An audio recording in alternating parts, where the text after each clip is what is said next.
मेरे प्रिय विद्यार्थियों, कैसे हैं आप? उम्मीद करता हूं कि आप सब अच्छे और स्वस्थ होंगे। आप सभी बच्चों का मैं शिव कुमार गोस्वामी, सहायक शिक्षक, उत्कर्ष मित्र मध्य विद्यालय बरई, प्रखंड नावाडीह, जिला बोकारो, आप सभी बच्चों का गोस्वामी सर क्लासेज में हार्दिक स्वागत करता हूं। बच्चों, आज मैं आप सभी के बीच सुभाषिका प्रथमो भाग षष्ठ वर्गीय संस्कृत पाठ्य पुस्तकम अर्थात संस्कृत वर्ग 6 के पाठ्य पुस्तक में अध्याय 12 द्वादश पाठ त्रय ध्रुत 3 मूर्ख पाठ के अंत में दिए गए प्रश्न उत्तर को लेकर के आपके बीच आया हूँ। बच्चों, आप सभी से मेरा उम्मीद है कि आप सब मेरे द्वारा बताए गए प्रश्न उत्तर को ध्यान से सुनेंगे और समझने का प्रयास करेंगे। तो आइए बच्चों, हम लोग शुरू करते हैं अभ्यास के प्रश्नों से। तो सबसे अंत में, आप पाठ के अंत में जो पहला अभ्यास का प्रश्न है वह है पदानी बोधता। यहाँ आपके संस्कृत के कुछ शब्द हैं और उसका अर्थ हिंदी में दिया गया है। तो बच्चों, इसे आप अपने कॉपी में नोट कर लेंगे और संस्कृत का हिंदी में अर्थ याद रखेंगे। तो आइए शुरू करते हैं। पहला, त्रय 3, सूर्यते सुना जाता है, कुर्मम करते हैं, प्रच्छ्याम पूछेंगे, एतादृशा ऐसा, भूमे भूमिका, तारका तारे, शमश्रव मूछ में, गर्दभ गधा, लोमानी रोम या बाल, क्षम्यताम क्षमा कीजिए, पलायनम भाग जाना, भुजंगानाम सांपों का, पेय दूध, भवान आप, निष्क्रांता निकल गए, उत्पाट्यामी उखाड़ता हूँ, कति कितने, अश्रुणोत सुना, शक्नोति सकता है। तो ये था बच्चों आपका पहला। अब आपके पाठ्य पुस्तक का में जो प्रश्न दिया गया है दूसरा, वह है अधोलिखितानि पदानि उच्चार्यत, अर्थात निम्नलिखित शब्दों का उच्चारण कीजिए। तो आइए देखते हैं कौन कौन से शब्द हैं। तो बच्चों, आप इनका उच्चारण स्वयं करें और कॉपी में नोट करें। तो देखते हैं कौन कौन से शब्द हैं। तो नसरुद्दीन, ईश्वर कृपया, क्षम्यताम, प्रच्छ्याम, पार्श्वे, भुजंगानाम, एतादृश, अन्यत्र, उत्पाट्यामि, सूर्यते, संतुष्ट, नेप्थे। तो यहाँ आपको सिर्फ उच्चारण करना है।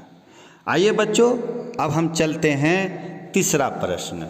तीसरा प्रश्न आपका है मंजूषात अव्यय पदानि चित्वा वाक्यानि पूर्यत, अर्थात ब्रैकेट में कोष्ठक में जो कुछ संस्कृत के शब्द दिए गए हैं उसे आपके प्रश्न में जो रिक्त स्थान हैं उन रिक्त स्थानों में भरकर वाक्य को पूरा करना है। तो अब ये पद को चुन करके वाक्य को पूरा करें। आपके कोष्ठक में जो शब्द हैं वह है कुत्र, प्रतिदिनम, एकदा, चेता, अद्य एव। आइए अब हम प्रश्न में चलते हैं। क नंबर, वयम रिक्त स्थान है, अत्र तत्र भ्रमाम। तो यहाँ भराएगा प्रतिदिन, वयम प्रतिदिनम, अत्र तत्र भ्रमाम।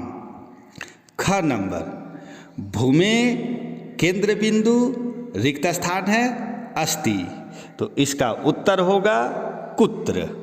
तो हम यहाँ लिखेंगे ख नंबर में भूमे केंद्र बिंदु कुत्र अस्ति। ग नंबर रिक्त स्थान है तस्य गृहम चलाम, तो यहाँ हम उत्तर लिखेंगे अद्य। तो वाक्य पूरा हो जाएगा। ग नंबर अद्य तस्य गृहम चलाम चलामः। आइए बच्चों, अब घ नंबर विश्वास नास्ति रिक्त स्थान गन्ना कुरु, तो यहाँ हम उत्तर में भरेंगे चेत। विश्वास नास्ति चेत गन्नाम कुरु, तो उत्तर होगा चेत। अंगा नंबर प्रातः काले रिक्त स्थान कुत्र आगच्छत, तो यहाँ हम उत्तर रिक्त स्थान में उत्तर लिखेंगे एव। प्रातः काले एव कुत्र आगच्छत। अब तीसरा प्रश्न का अंतिम च नंबर है रिक्त स्थान ते नसरुद्दीनस्य ग्रामम गच्छन्ति अस्म, तो यहाँ उत्तर लिखेंगे एकदा, तो हो जाएगा एकदा ते नसरुद्दीनस्य ग्रामम गच्छन्ति अस्म। तो इस प्रकार से क नंबर में उत्तर भरेंगे प्रतिदिन, ख में उत्तर लिखेंगे कुत्र, ग में उत्तर लिखेंगे अद्य, घ में लिखेंगे उत्तर चेत, अंगा नंबर में उत्तर लिखेंगे एव और छ नंबर में लिखेंगे एकदा। तो ये था बच्चों तीसरा प्रश्न। अब आइए हम चौथे प्रश्न की ओर चले। अधोलिखितानाम प्रश्नानामुत्तराणि लिखत, निम्नलिखित प्रश्नों के उत्तर लिखिए। तो पहला प्रश्न क नंबर है त्रय ध्रुता कुत्र निवसन्ति अस्म। यहाँ प्रश्न आपका पूछा जा रहा है कि तीन धूर्त या तीन मूर्ख कहाँ रहते थे, तो हम उत्तर लिखेंगे एकस्मिन् ग्रामे त्रय ध्रुता निवसन्ति अस्म। किसी गांव में तीन धूर्त रहते थे। ख नंबर ग्रामे के भ्रमति अस्म। यहाँ आपका पूछा जा रहा है कि गांव-गांव में कौन भ्रमण करते थे या कौन घूमते रहते थे, तो उत्तर लिखेंगे ग्रामे त्रय ध्रुता भ्रमन्ति अस्म। गांव-गांव में तीन मूर्ख घूमते रहते थे।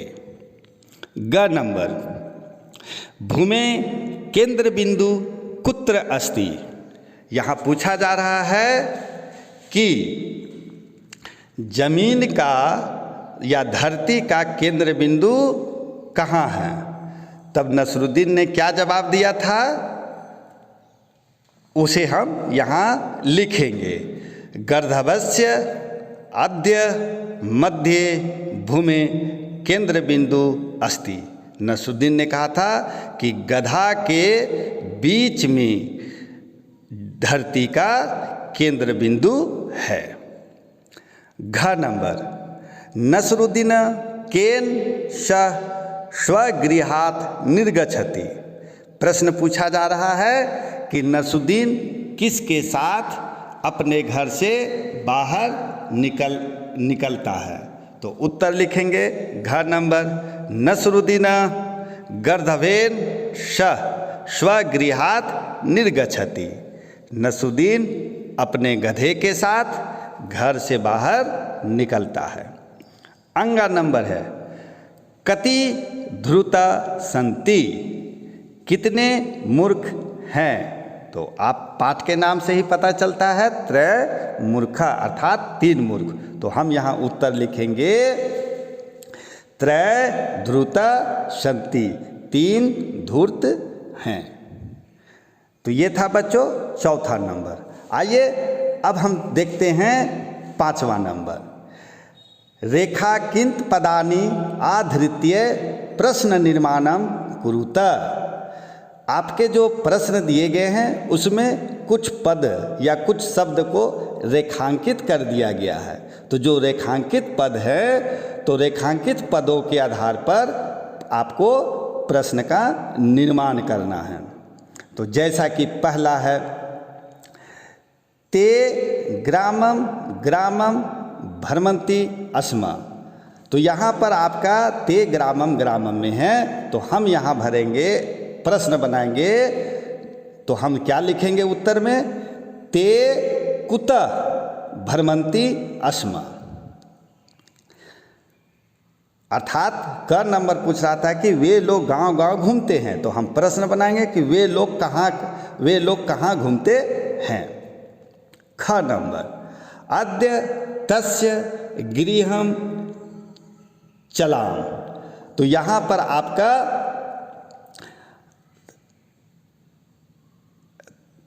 आपका यहाँ पर तस्य में रेखांकित है। हम यहाँ पर प्रश्न बनाएंगे तो उत्तर लिखेंगे, अद्य कस्य गृहं चलाम। ग नंबर, वयम त्रय चतुरा। यहाँ आपका त्रय में रेखांकित है, तो हम यहाँ उत्तर लिखेंगे, वयम कति चतुरा। घ नंबर, आकाशे तारक सन्ति। यहाँ आपका पूछा है, यहाँ कह रहा है कि आकाश में तारे हैं। तो यहाँ हम प्रश्न बनाएंगे, आकाशे कानि सन्ति। अर्थात आकाश में क्या हैं। अंगा नंबर, नसरुद्दीन गर्दभेन सह निर्गच्छति। गर्दभेन में रेखांकित है, तो हम यहाँ प्रश्न बनाएंगे। उत्तर लिखेंगे, नसरुद्दीन गर्दभेन सह निर्गच्छति। तो यहाँ हम प्रश्न बना देंगे कि क, नसरुद्दीन को हटा के वहाँ हम क लिखेंगे, क गर्दभेन सह निर्गच्छति। तो ये था आपका 5वां नंबर। पहला में होगा ते, प्रश्न जो बनाएंगे वह उसका हम उत्तर बता दे रहे हैं। ते कुत्र भ्रमंती अस्म। ख में लिखेंगे, अद्य कस्य गृहं चलाम। ग में लिखेंगे, वयम कति चतुर। घ में उत्तर लिखेंगे, आकाशे कानि सन्ति। अंगा नंबर में लिखेंगे, क गर्दभेन सह निर्गच्छति। तो ये था 5वां नंबर। आइए अब हम 6ठा नंबर प्रश्न देखते हैं। मंजूषात समानार्थक पदानि चित्वा लिखता। अर्थात ब्रैकेट में या कोष्ठक में जो समान अर्थ रखने वाले शब्द हैं उनको चुन करके लिखना है। तो यहाँ आपके कुछ प्रश्न हैं, तो जो आपका प्रश्न दिया गया है उसे हम आपके बीच में रख रहे हैं। तो पहला आपका है संतुष्ट। तो इसका समान अर्थ होगा तुष्ट। इसके बाद है पार्श्वे। पार्श्वे का हम समान अर्थ लिखेंगे निकटे।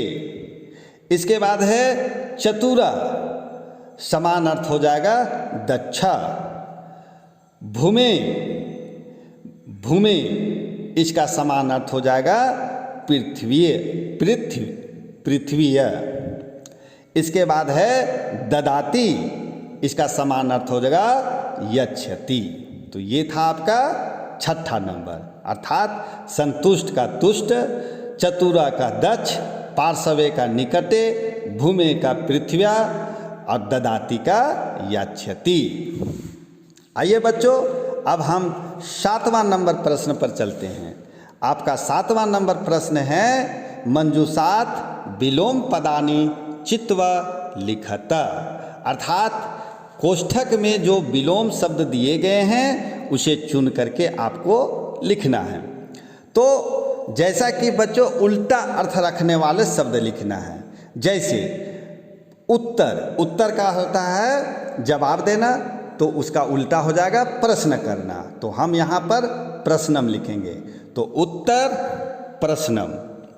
विश्वास का अविश्वास, प्रातः काले सायकाले, पार्श्वे दूरम, निर्गच्छति प्रविशति, बुद्धिमान मूर्ख।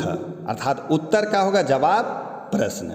विश्वास अविश्वास, प्रातः काले अर्थात सुबह, सायकाले अर्थात शाम, पार्श्वे अर्थात नज़दीक, दूरम अर्थात दूर, निर्गच्छति निकलना, तो प्रविशति प्रवेश करना, बुद्धिमान अर्थात विद्वान या बुद्धिमान, उसका उल्टा होगा मूर्ख अर्थात मूर्ख। तो ये था आपका 7वां प्रश्न।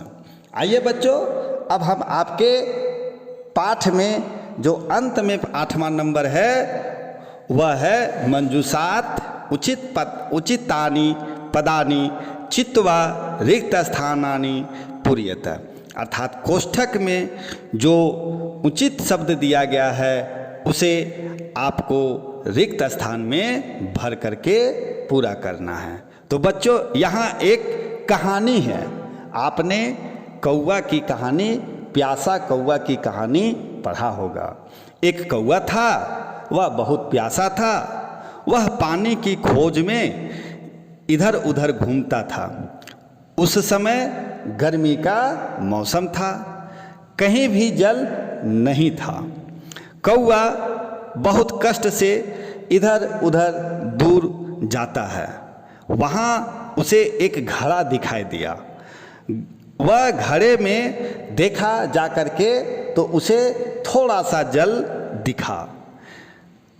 वह उस घड़े में जब पीने के लिए गया पानी, तो वह पानी नहीं पी सका। यह सोचकर कौवा चिंतित हो गया। तब कौवा ने एक उपाय सोचा। क्या उपाय सोचा? उसने घड़े में कुछ पत्थर के टुकड़े को डालना शुरू किया। जैसे जैसे पत्थर के टुकड़े को डालते जाता था, पानी स्वतः ऊपर घड़ा में ऊपर आते जा रहा था। और इस प्रकार एक समय ऐसा आया कि सारा पानी जो है घड़ा में ऊपर आ गया और कौवा पानी पी करके बहुत खुश हुआ। तो ये आपने कहानी सुना है और पढ़ा है। तो आइए अब आपके कोष्ठक में जो शब्द दिए गए हैं उसे हमें, आपके प्रश्न जो रिक्त स्थान है वहाँ हमें भरना है। तो कोष्ठक में जो शब्द है वह है जलाय, शिलाखंडान, काका, स्वलप्यम, घटम, कष्टेन। तो आइए अब हम लोग रिक्त स्थान पूर्ति करते हैं। एका काका अस्ति, एक कौवा था। स अति तृषता, वह बहुत प्यासा था। स रिक्त स्थान इतस्ततः भ्रमति, तो यहाँ हम भरेंगे जलाय, वह पानी की खोज में इधर उधर घूमता है। तो यहाँ हम भरेंगे स जलाय। तदा ग्रीष्मकाल, उस समय गर्मी का मौसम था। कुत्रापि जलम नास्ति, कहीं भी जल नहीं था। काका रिक्त स्थान अति दूरम गच्छति, यहाँ हम भरेंगे कष्टेन। कौवा बहुत प्यासा था तो कष्ट हो रहा था, तो कष्ट से दूर जाता है। तो भरेंगे हम यहाँ कष्टेन। काका कष्टेन अति दूरम गच्छति। तत्र स एक रिक्त स्थान पश्यति, यहाँ भरेंगे हम घटम। तो तत्र स एक घटम पश्यति, वहाँ उसने एक घड़े को देखा। घटे रिक्त स्थान जलम अस्ति, तो यहाँ भरेंगे स्वलप, अर्थात कम पानी था। घड़ा में कम पानी था। जलम कथम पिबामि, वह पानी नहीं पी सका। इति रिक्त स्थान चिंत्यति, यहाँ भरेंगे काका। अतः कौवा चिंतित हो गया।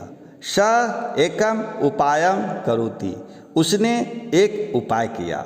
स रिक्त स्थान, तो यहाँ रिक्त स्थान में हम भरेंगे शिला खंडान, अर्थात पत्थर के टुकड़े को लाया। तो रिक्त स्थान में भरेंगे शिला खंडेन। स शिला खंडेन आनयति। घटस्य जलम ऊपरी आगच्छति, घड़े का पानी ऊपर आ गया।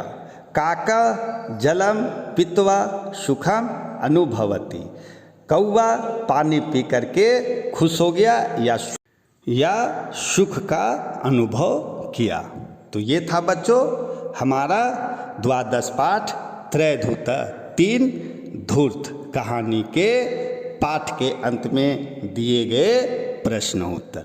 उम्मीद है बच्चों आपको पूरी तरह से समझ में आ गया होगा। तो बच्चों आप ध्यानपूर्वक इस प्रश्न उत्तर को वीडियो को देखेंगे और अपनी कॉपी में नोट करेंगे। ठीक है बच्चों, आज हम यहीं तक, फिर हम मिलते हैं अगले पाठ को लेकर। तब तक के लिए आप सबका बहुत बहुत धन्यवाद, आभार।